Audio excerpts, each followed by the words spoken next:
So I think every entrepreneur, the first thing he needs to do, he needs to network.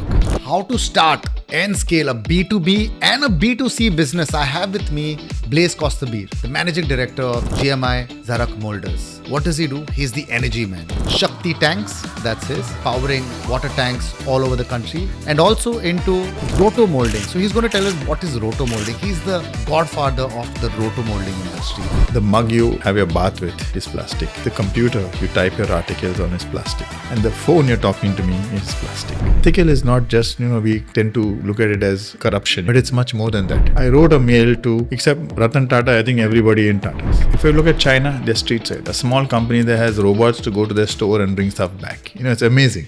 Welcome to the How To with Floyd podcast with multi-awards winning brand coach Floyd Tavares. Unlock proven strategies, hear powerful stories, and learn how to build a brand that dominates. Get ready to grow, thrive, and lead your entrepreneurial journey. So welcome to our podcast, How To with Floyd. Today you're going to not only tell us what to do, but how to do it, how to inspire young minds, how to inspire entrepreneurs, how to go ahead starting businesses, how to go ahead scaling businesses. So welcome to our podcast, How To with Floyd. Good evening. Thank you. So our first question to you is, tell us like you would to a 5-year-old, what do you do? So I basically deal in plastic, and rotomolding is a form of processing plastic. Everyone's familiar with injection molding, blow molding. Your water bottles are blow molded. Injection molding is your phones. And rotomolding is another form of processing plastic. And the definition of rotomolding is meant for large, hollow, round. That's why you have the water tank. Okay. So when I thought of getting into business many years ago, many moons ago, I was looking at a form of plastic, which was because 30 years ago, there was a growth story in plastic. It was a sunrise industry. So I had just done a thesis for my company that had sent me to study abroad they were manufacturers of metal containers. So I studied plastic because according to the Porter model, you study plastic as a competing material and not just another person making cans, Okay. And I saw that there was a good scope for this. But at that time, I really was not keen on starting a business. But when I returned from the Philippines in 92, by then we had Manmohan Singh who changed the face of the industrial landscape in Goa. That was called liberalization in policy India, in India. So he changed it. Earlier, for everything you needed a permission. So he said, okay, you want to start something, go ahead and make it, except in a few things. And now I think today, almost everything can be made. So pre-Manmohan Singh, if you want to make a car, you have to go and ask the government, can I make a car? And they say, yes, you can make 10 cars. Today, anybody can make. So if I'm making tanks, you can start making tanks across the road from me and you're free to do it. Okay. So tell us how anybody can build a business. So I think the first thing about building a business is who are you going to service? The who. The who. You need to have a customer in mind. Some kind, and that can come like the famous story of Apple. He said, these guys don't know that this is possible. So he made it and then he sold it. Customer doesn't know what they want. Yeah, they don't know what they want. But you have to have somebody in mind and you have to be able to convince the customer. In my case, I was looking at plastic. When I thought of coming, I came to Goa to get married. I saw there was an opportunity. The industrial estates had land. Why not? Initially, I wanted to get into engineering plastic. What's the difference to a layman? Engineering plastic is something that goes into your car. You need specifications. All the plastic parts in your car, they are engineering plastics.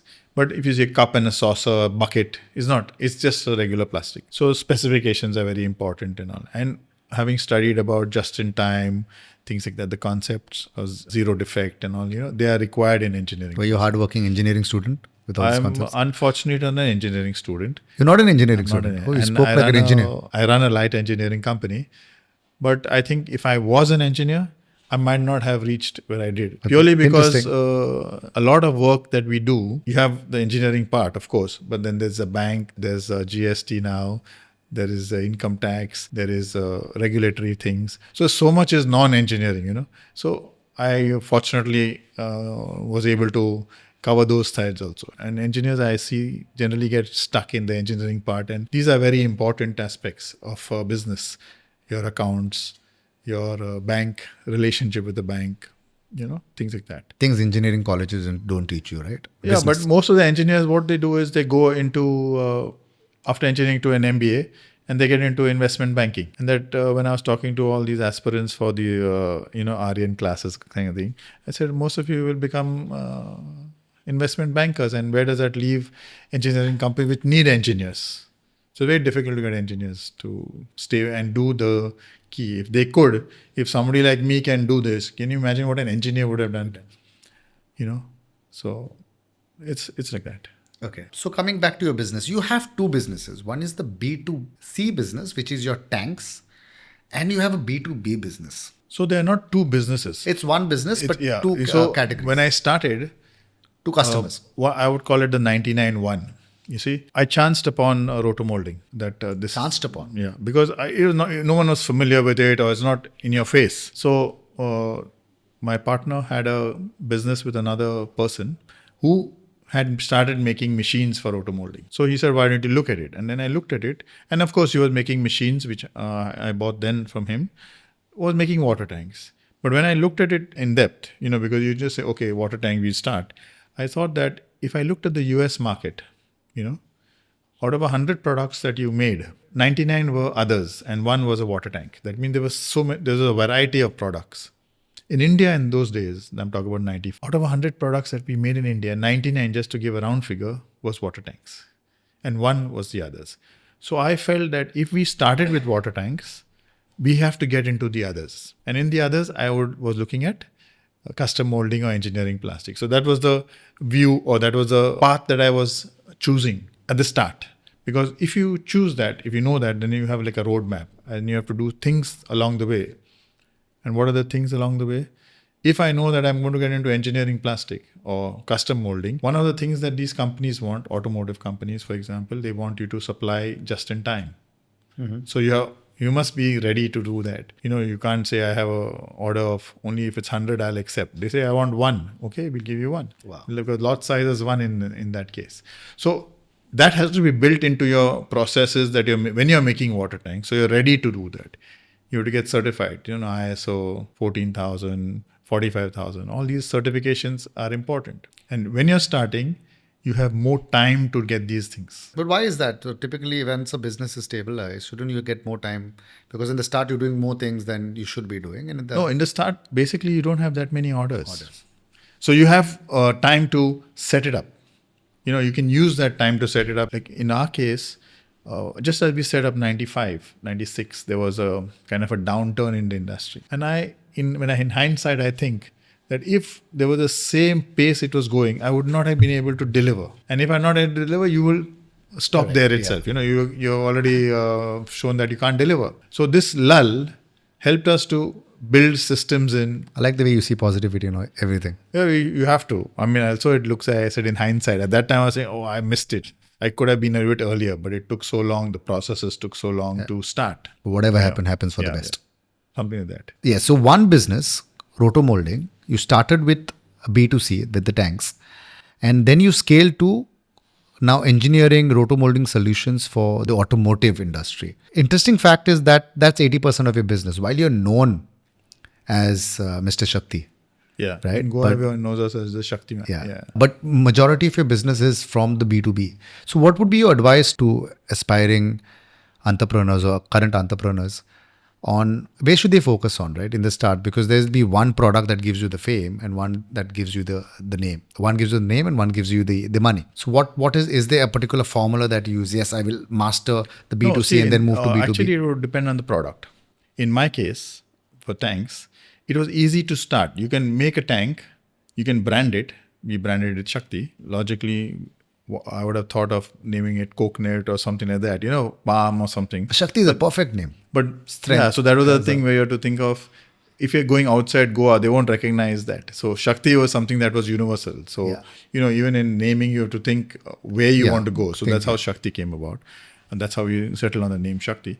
But if you're going to kind of make these products and sell, because if I say I'm going to make a B2B product, it takes 6 to 9 months to get the product to be tested and all. You can't wait that long when you say. So if you start the tanks were rolling and then we are also working on this.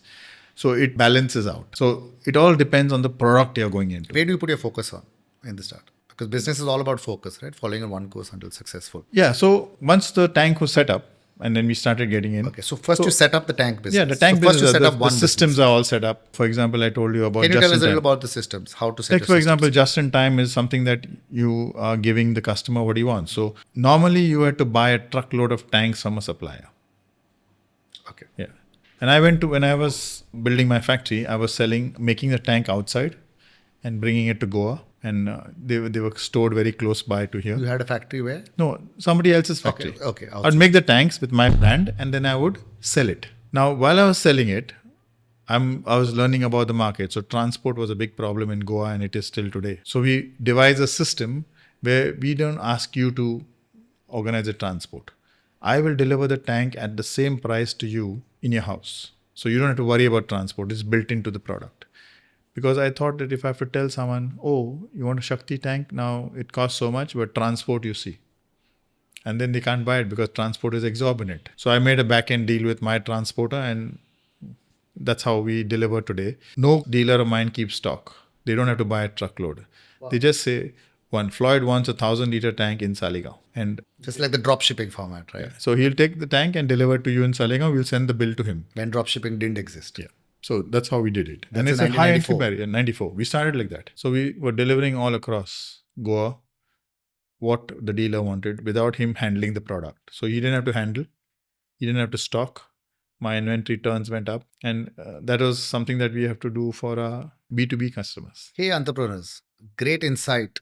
If you are looking at changing the game in industry, first look at one critical problem that exists in that industry. The problem with Blaise's industry was stocking of the tanks. Where do we stock? Where do the distributors stock tanks? He changed the game by doing a direct distribution to his client. And I think that one strategic move changed the game for you and changed the game for the industry. Actually, just to make sure that you're getting it right, it's not that I distributed. I was doing it through the dealers. Yes. But you were doing it through the dealers, but delivering it direct to the customers for the dealers. For the dealer. The problem of the dealers was space. They had to keep now. So then they kept, because if they have to order another truckload from me, they don't have space. So that one game-changing move helped your business go to the next level. Yes. Right. And that was what you were known for. Yeah. Right. And then you went into the B2B, that is designing roto molding solutions for the automotive industry. Yes. So if I were to get into a design process, right, how do I make the transition from a product company to now a services-based company? Because Sakti was a product and the B2B now is more of a services. So in a way, it is design. Still a product company, but there's an element of design. Yeah. Wherein you have to give the customer already have a product. And then you can, because his product, most of these products are already made somewhere in the world, and the customers are localizing because India is becoming the base. So they wanted to make it here, but technologies have changed. So maybe when it was made earlier, or that was not existing. So now you can suggest that okay, you can do it this way, and since it's the same product, you can upgrade that product. So you can suggest to them. So there's a design element involved in making a correction or a change. And they do accept these things. And it does work out well. So the problem is the design. To get people, because we are a smaller company and our design engineer, he works for 3 years. He is looking for working in a bigger company. Okay. Yeah. So whatever you do, and I consider it, most MSMEs have this problem is, it's the dowry factor. If he says he's working for Colgate, for example, and he says he's working for GMI Zarak, his dowry will be higher there. I'm not proposing dowry, but just as he'd prefer to be in Colgate. What he does in Colgate is a different matter. Correct. But his dowry value will be higher. So young guys who start, they would like, maybe after he is matured, then it's okay to stay in an MSME. But initially, and we use a lot of young people, that is the issue. Though the learning potential is very high in an MSME. So we spoke about manufacturing. We spoke about manufacturing in a country like India. Where do you think India stands? Because while Apple and all moved iPhone production to India, it was hailed as a manufacturing win. But still, the people say we lack agility compared to, say, a Vietnam or a China. So do you think India's progressed at the rate it should have for when the opportunity was there? So I don't think... or what should have been done? I think India has a huge potential. There's no doubt about it. But I was in China in December. There's streets ahead. I mean, everything they do is at a different level. But there are other things that come with it, which we are not willing to sacrifice. For example, can you go a little deeper? They can say it has to be done here. I want to build a factory here. And the factory will be built. If people have to be moved out, if something has to be taken away from there, they will just go ahead and do it. Here, you can't do that. You just see in Porvory, we had such a lot of big problem because of some obstruction. And it is, you can say it's a democratic process. So within that, we have to operate. You cannot just do what you want. And the government cannot say, okay, from today, this is going to be the thing. No, there'll be... so we have some limitations. But at the same time, when Apple moved its production to India, the reason is India has more acceptability outside. Okay, tell me more. So after the COVID, it was China +1. So +1 could be Vietnam or India. And India has everything going for it to be that +1. But there are some legacy things which derail us, compliance or whatever it is, because now it's getting more tight on compliance. I'm not saying this compliances are not required, but it's getting more tighter. While in China, they don't have to worry about these things. So if I'm a young entrepreneur, I'm an aspiring entrepreneur, or I'm an employee that wants to start up, how do I embrace this Made in India movement? And how do I start? If there's a process that you would have followed, for example, I need to start again, right? Because for an entrepreneur, working with manufacturing has a lot of perceived bottlenecks. I have to work, I have to get a plot, I have to go to the government, get these permissions. If you were to have a playbook for someone to start right now, because that's where people still need manufacturing. India is still a manufacturing hub. How would I start? However small it might be, what are the steps that I would need to do to start manufacturing unit? I think the first step is in your head. Great. Yeah, because if you expect that, okay, the government is saying make in India, so everything is going to be smooth sailing, then you're going to be, frustrated. But you say, yes, they are going to make in India, they are going to support, but there will still be hurdles along the way. Except there will be. Yeah, there will be. It's not going to be, free flowing like butter or something like that. No, there's going to be, because while the top end, I would say the hierarchy in India, the government at the center wants things to move. Ultimately, the work is done by the guy right down the line, and you have to go through him. So he will say, no, this paper is not like this. He may not even know, but you have to go through him. So what are the bodies that I have to go through to start, say, a manufacturing unit? No, so each kind of product would have different kind of bodies you would. So if you're doing a pharma product, you will have the FDA involved. Okay. As a manufacturer, I don't have FDA. So say it's a manufacturer, say your industry. No, even FDA manufacturing pharma products is manufacturing. But for us, it would be the director of industries. You'd have to get the license from them. Then there's the factory inspector. Now, you see, what I meant was what you do. Let's say the factory inspector. Everybody will wait. There's certain rules that if you have got 10 people, then you come under the factory license. Before that, your shop's an establishment. Now, when you're smaller, it's better to apply for these licenses because it may look like you're going where you don't want to go. Why should I go there? But if you have reached, let's say, 11th person and you go for a factory license, then they'll tell you that your windows are not the correct way. You have not got your plan approved.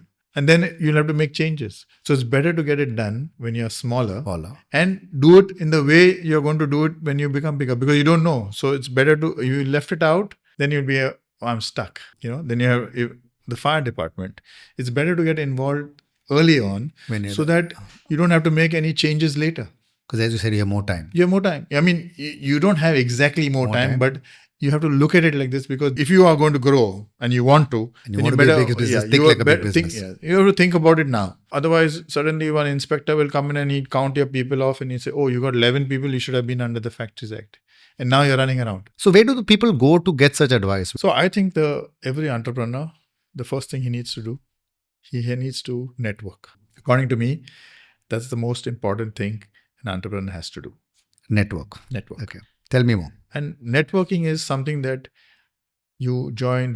In Goa, you have the Goa State Industries Association basically it's a manufacturers association.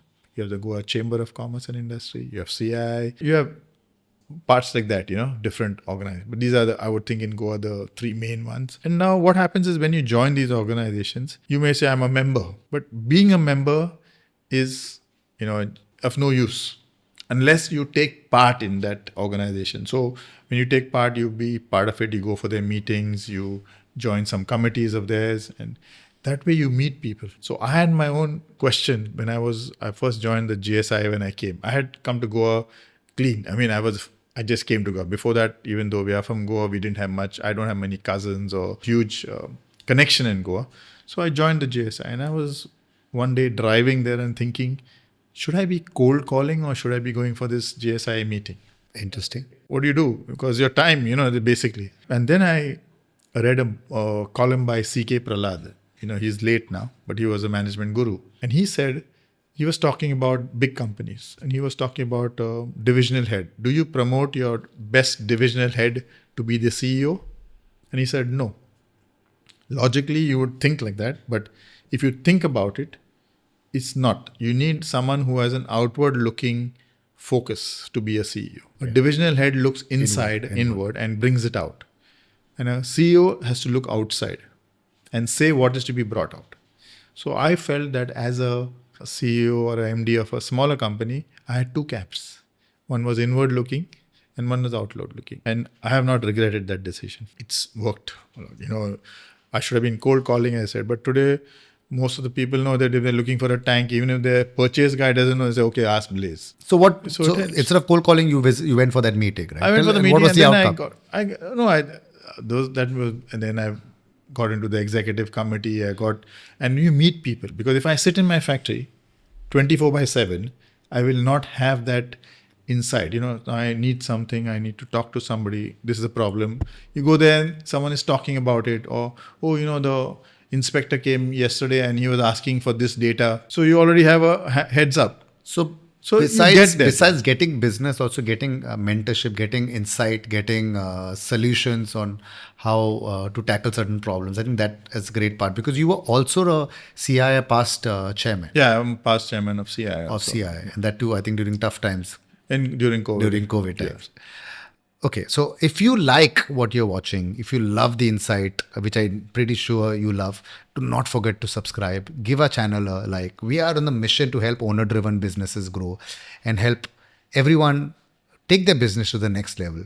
We don't want to tell you what to do, but great entrepreneurs like Blaise tell you how to do it. So coming to our next question. You spoke about networking. You spoke about setting up. The third most important part of a business is the people. Right? How to find the right people and how to manage the right people, because in your work there is a certain amount of contract labor, a certain amount of blue collared, white collared. How do you manage? What's your formula for managing people and growing people and building people? Before I just take this question, I just point out that how to EDC. I myself went for a program at EDC used to have for entrepreneurs. It's an entrepreneurship development program. Is it still there? And in fact, it's now tied up with the Entrepreneurship Development Institute of in Gujarat to have it here. So in between it has stopped, but I just heard. So entrepreneurs can be a part of this. No, they're supposed to go. Then they, like when I went for that program, I heard that Goa Handicraft was selling steel at a better price, and I built the factory with their steel, and it saved me a lot of money. But I went for that course. You might think that I was an MBA, had done things, and I still went for it because there people talk about what is entrepreneur going through, and now they have it again. So people should do that course. So lifelong learning. What is your lifelong? I know you do lecture in a lot of MBA colleges. You yourself, what is it that you do as an entrepreneur to keep learning? Do you have a mentor? Do you have a coach? Do you sign up for programs? I do follow some people. Ratan Tata was one of my heroes, you can say. So I liked what he did, and I used to track him and opportunity to interact with him also. But I do go for training. CI has training. So I do go for it. I used to go for a lot of late I've not been going, but I used to go when I started a lot of industry visits through CI, because they take you to different companies. Okay. And you'll never be able to see those companies otherwise. So it gives you an insight how things are done, which you won't see in a smaller industry. So I think being a part of a networking group, I think, as you said, is a very important part of business, not only from getting business, but learning, right? Getting industry. Yeah, so getting business, getting any advantage is, you can say, the secondary thing. the most important thing is that you will have a network, and you need something you can ask, because sometimes you may not know the answer, but somebody they have experienced it or done it, and so many things come up. Any examples for us of tough asks that you have that you got done? Let's say, I was once in Madras, and I went to this company, and the security wouldn't let me in, and I didn't know who to contact. They said, no, you can't. I realized that company, the MD was a CI member. So I called the Goa office and said, I want to go in. Goa office called the Bombay office, and they knew me because I was a SME chairman, and so, okay, they know who. They called up the Madras office. In 10 minutes or 20 minutes, I had a name in that, that's the executive assistant of them. Wow, that's the And I went in. Now, that's the door opening.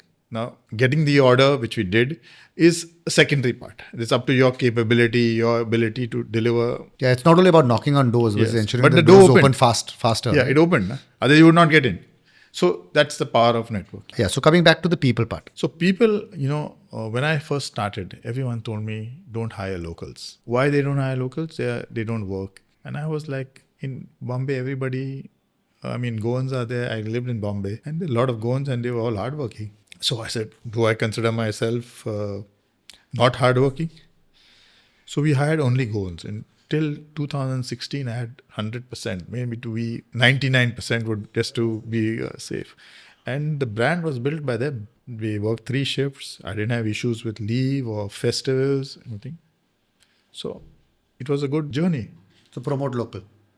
Yeah. And the best part about, I think, locals is you could keep everything open and you don't have to worry too much about it. Mostly they were honest. 99% honesty was there. One thing that happened is Brexit. When Brexit came about, I think December 16 was the cutoff. By September, October, I had lost 16 of my long-standing employees. Oh, is it? Yeah, they just went off to London because they couldn't go to London after that. And from then, we've never been able to hire local again. So there's a dichotomy here. Hire the right local. No, I don't think there are even wrong locals. Because you put an ad, there's supposed to be unemployment in Goa.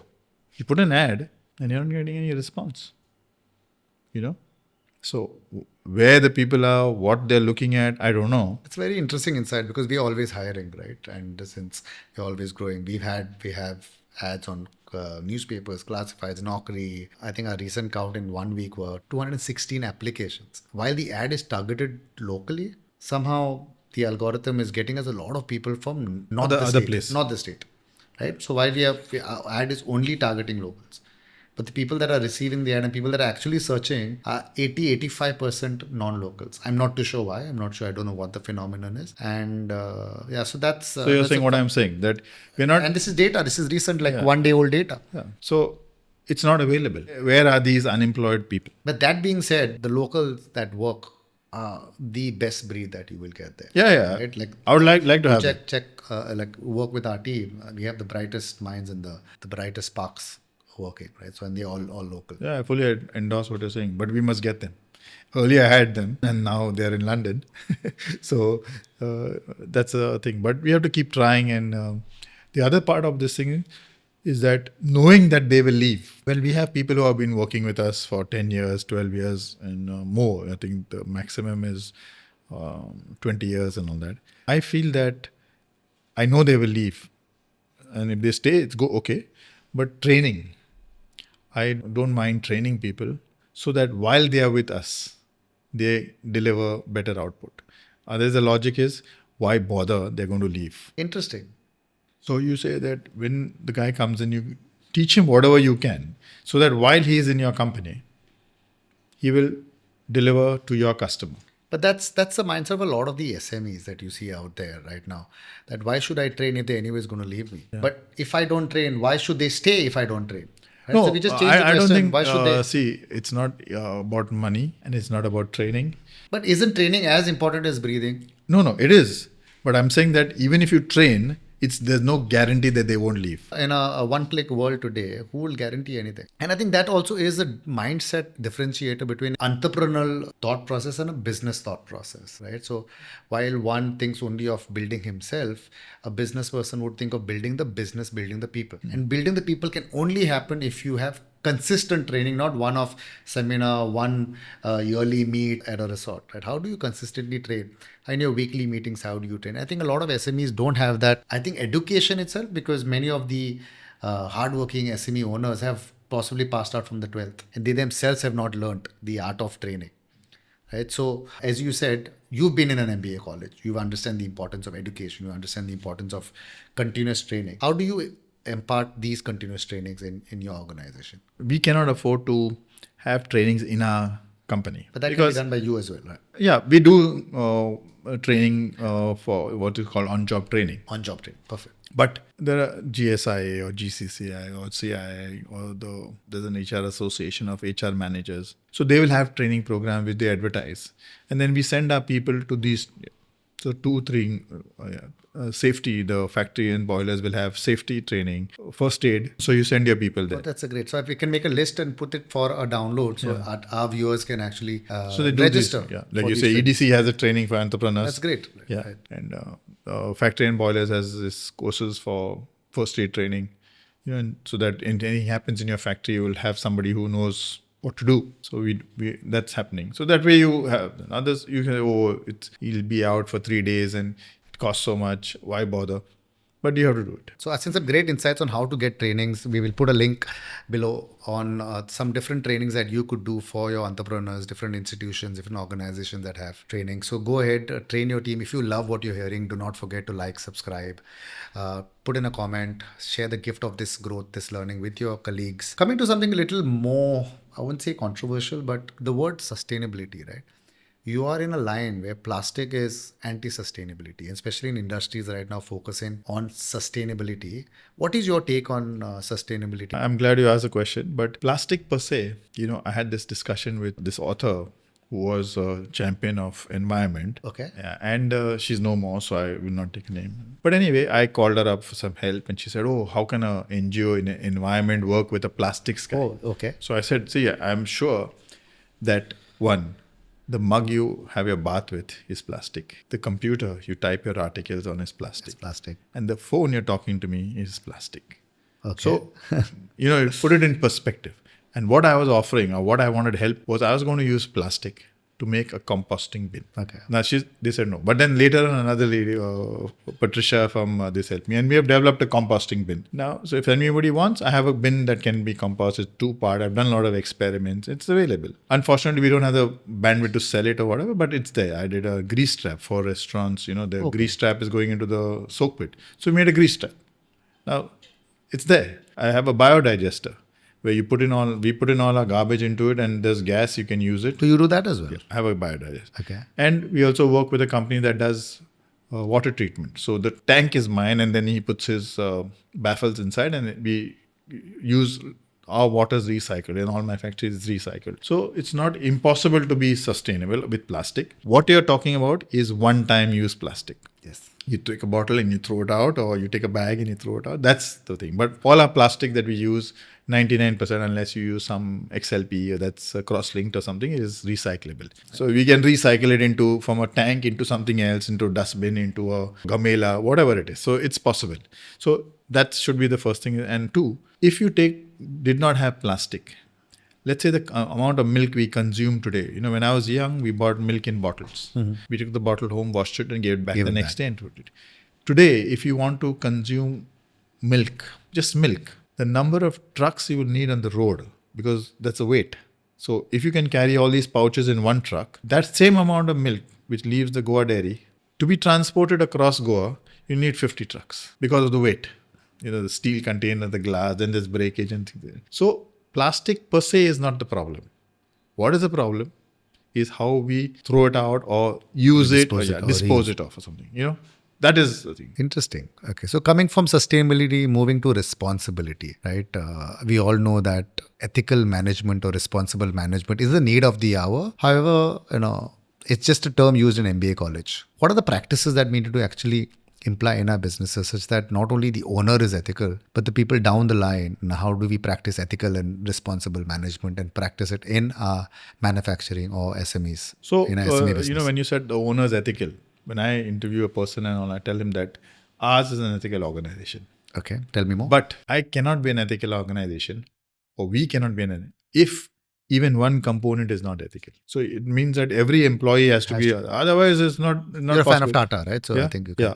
So ethical is not just, we tend to look at it as corruption, but it's much more than that. Corruption is one more factor. Much more than that. Okay. Yeah, it's much What's more than that. Paying your employees, paying your employees the dues. Fair wages. Yeah, whatever is their due, you have committed, you pay it, and I'll not say, okay, I'll pay in cash and I'll do this or take it off the books. That's one. Paying your suppliers. They're On the time. cheapest source of, seemingly the cheapest source of finance, because you don't pay them, you have money. But the most expensive, because without the supplier, you would have issues Love with the your line. thing. Cheapest source of supply. Yeah, because it's free. You're not Or paying finance. them for finance. So you tend to use them. That's unethical. So there are so many things you can do. So give us more examples of what can we do to, besides... No, we always think that you have to pay things in the government. Can say that I have spent 30 years here in business and I don't pay. And I've survived. You can say why or what, that was a decision I took. I'm not saying it's a good decision. For me, it was something I wanted to do and I did it. And we managed. And it gives me great pride in that. Now, even in the private sector, people would want money to buy from you. The purchase guy would ask you. No, we say no. I feel it's an insult that I have to pay you to buy my product, Mm-hmm. And I have this case of, it's a big company. They ordered a few tanks and we delivered. He wanted some tap on it. So we gave it to him. And he was delivering it to a religious institution as a gift to them, donation. Then I insisted I come for the payment. So I told him, I'll send some. He said, no, you come. So when I went to him, he actually had some lines over there, cost of this thing so much. Cost of the tap, you have charged X and it is Y, his charge. And finally he wrote one thing, how much for me? So I said, I don't understand this. He's saying, no, the tap cost, I said, if you bought it, that would be the cost. When I buy it, this is the cost. You have to buy it, fix it or whatever. He said, no. Anyway, he says, and what about me? Let's see. If you had asked me this before you ordered, I'd have told you that I don't do it. He's saying, but you will not get any other order. Because see, one of the things is he was ordering as a donation. Correct. But as a big company, you'd be ordering for his mines or whatever it is. Correct. So it's like potentially a huge customer. So I said, it's just my bad luck that I don't do it. And he just couldn't understand why I would, and I had to walk away. I took the full payment and I walked away. And he was talking in a room where I'm sure you could hear outside everything. So, he didn't seem to have any, doing it in secret or something like that. Because I was sitting outside when I could hear what was happening inside. So now he's talking to me. I'm sure everybody outside knows what is happening. That's a very interesting. So I don't do it. And that's one way you can look at it. But this is also something that Rusi Modi had, he was a satrap of the Tatas. And he said that they could have been much bigger than they were if they had done some of these things. Mm-hmm. But they chose not to.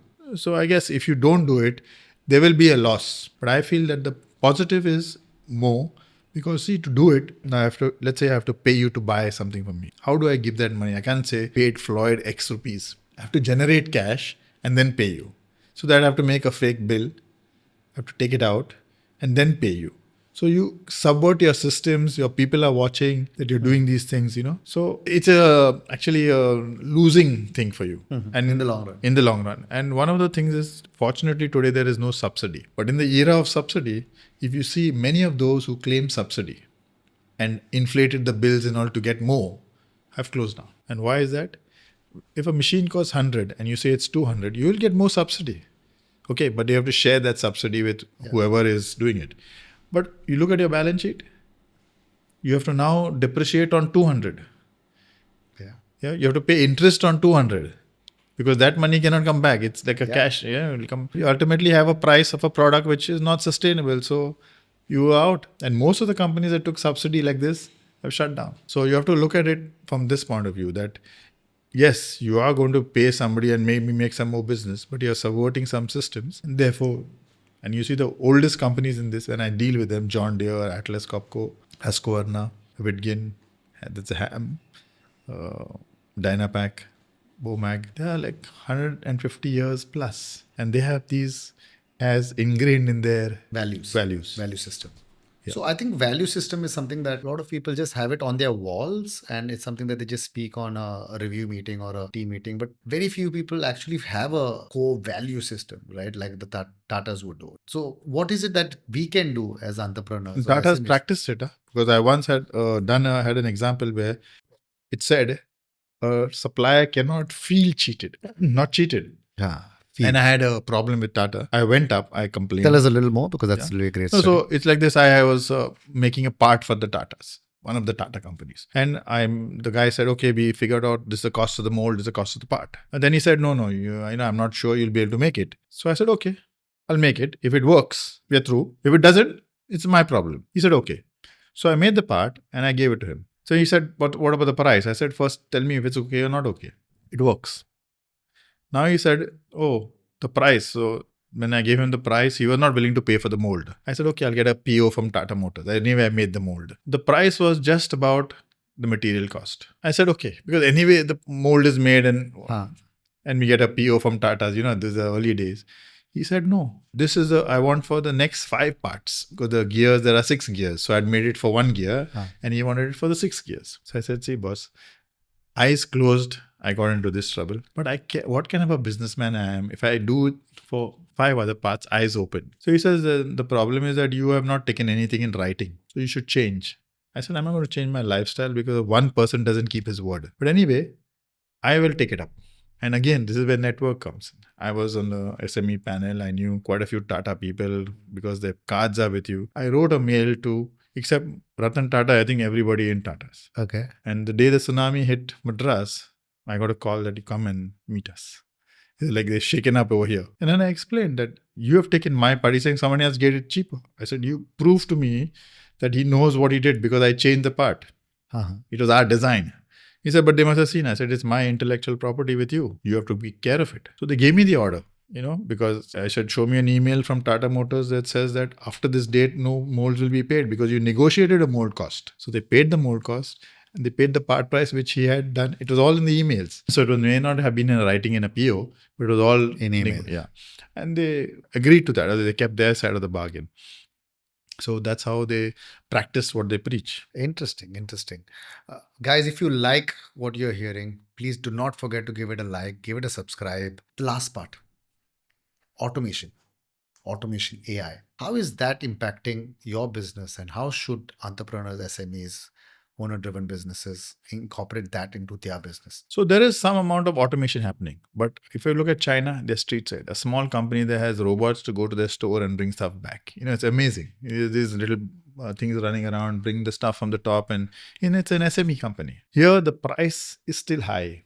Robotic arms and all costs a lot of money. But there is some move towards it. Maybe not a full robotic arm, but people are doing things. But I would say we are still backward because of the cost of the thing. Because maybe labor is cheaper or something than buying a robotic arm and getting into it. And using AI, I think now today it's getting more involved in the softwares that you use. So from that point of view, it's coming in. But I think the government is using AI for the GST and to track things and all. So it is coming in through the software route. But hardcore manufacturing parts or, like a automated system of inventory. Is it because of cost or is it also because of education? No, I would think right now the biggest hurdle is maybe it's not as widespread used. In China, everybody has it. So the costs are down. They use drones for everything. They use the automated delivery guys all over the place. So they are at a different level maybe because it's so many people are using it so you can bring the cost down. Here it still is like like having a Ferrari. Not everybody can have, but there are a few. So it would be like that. And before we end for the day, your advice for aspiring entrepreneurs for 2025. What should they do in 2025 to make it their best year ever? FY25, 25-26. I would think that I'm not sure that is the best advice because it will keep changing or it depends on the situation. But I would think that the best thing that one can do today is go to this, be backed by software. Everything is, internally also, instead of doing any manual systems and all, get into software. It's now much cheaper to use automated use systems. Technology. Use technology is something that they have to focus on. And that is the key going forward. I think that's the one thing I would do. So ending on a great note, use technology to take your business to the next level. We have with us Blaise Costabir of GMI Zarak Molders, the godfather of roto molding industry. And his molds are powering some of the greatest automotive companies of the country. Internationally, his tanks are powering water supplies to homes. And he's taught us a lot about ethical leadership. He's taught us a lot about why you should network. He taught us a lot about how to scale, what trainings you should do to your team.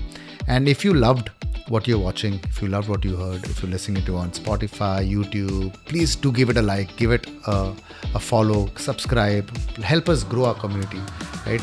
And my name is Floyd Tavares, co-founder of Branding Consulting, a brand strategy firm, and we are in the business of helping owner-driven businesses take their business to the next level. And today's nuggets by Blaise Costabir was all about how do you take your business to the next level. So thank you, Blaise, for coming onto our podcast, and thank you for some great insights on your industry and what you do. Thank you, Floyd, and all the best to your entrepreneurs who will listen to you and take it from there. Listen to you as well.